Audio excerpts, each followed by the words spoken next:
ഒരു സമയം നമ്മൾ കല്യാണ വീടുകളിൽ രാത്രി വീടുണ്ടല്ലോ, ഈ ആഡിറ്റോറിയത്തിൽ നമ്മൾ പോകും. നമ്മൾ ഏതിന്റെ അറിയാൻ പഠിച്ചത് ഇല വെട്ടൽ, ഇല വെട്ടൽ, നമ്മൾ ഇല കട്ടി നമ്മൾ ശരിയായി ക്ലിയർ ആക്കി വെക്കൂലേ, ജോലിയിൽ വെക്കില്ല പറ്റുന്നത്. പിന്നെ മെയിനായിട്ട് ഞാൻ നോക്കുന്നതെന്ന് പറഞ്ഞു കഴിഞ്ഞാൽ എനിക്കിഷ്ടം ഇതാണ്. അന്ന് ഞാൻ ഇത്തിരി എന്താ പറയാ ഒരു എക്സസൈസിനോടൊക്കെ അന്നും അങ്ങനെയാണ്. ഇന്നാണ് ഇത്തിരി കുറച്ച് പുറകിലോട്ട് നിൽക്കുന്നത്. എനിക്ക് തോന്നുന്നു കല്യാണം കഴിഞ്ഞ ശേഷമാണെന്ന് തോന്നുന്നത് ഞാൻ എക്സസൈസിന് പുറകിലോട്ട് വന്നത്. കല്യാണത്തിന് ഞാൻ ബോഡി മാനാണ്. ഇത് നല്ലൊരു എക്സസൈസ് ആണ്. മസിൽസിനോട് പണ്ടേ ഒരു പ്രിയമായിരുന്നു.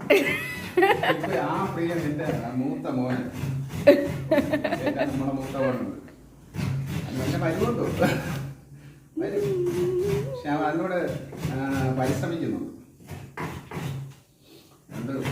തേങ്ങ തിരുവല്ലൊന്നും നമ്മൾ പഠിപ്പിക്കണ്ട കേട്ടാ. നമ്മളിതൊക്കെ തിരികെ മതി അറിയാം.